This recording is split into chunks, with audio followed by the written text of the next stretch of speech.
जब एक शख्स 45 वर्ष के थे तब उनकी पत्नी का स्वर्गवास हो गया।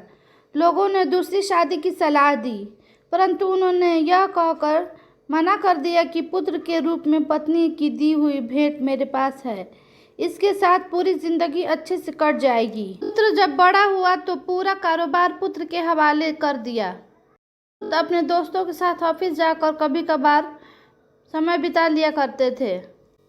पुत्र की शादी के बाद और भी निश्चिंत हो गए। पूरा घर बहू के सुपुर्द कर दिया।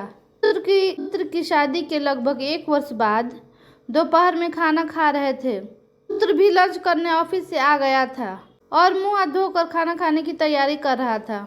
उसने सुना पिताजी बहू से खाने के साथ साथ दही मांगा और बहू ने जवाब दिया, आज घर पर दही नहीं है। पिताजी खाना खाकर ऑफिस चले गए। थोड़ी देर बाद पुत्र अपने पत्नी के साथ खाना खाने बैठा। खाने में प्याला भर के दही भी था। पुत्र ने कोई प्रतिक्रिया नहीं दी और खाना खाकर स्वयं भी ऑफिस चला गया। कुछ दिन बाद पुत्र ने अपने पिताजी से कहा, पापा आज कोर्ट चलना है, आज आपका शादी है। पिता ने आश्चर्य से पुत्र की तरफ देखा और कहा, बेटा मुझे पत्नी की आवश्यकता नहीं, मैंने तुझे इतना प्यार दिया है कि शायद तुम्हें माँ की ज़रूरत नहीं, फिर दूसरा विवाह क्यों?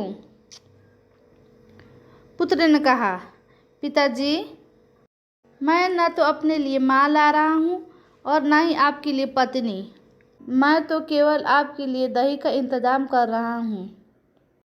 कल से मैं किराए के मकान में आपके बहू के साथ रहूँगा तथा ऑफिस में एक कर्मचारी की तरह वेतन लूँगा ताकि आपके बहू को दही का कीमत पता चले।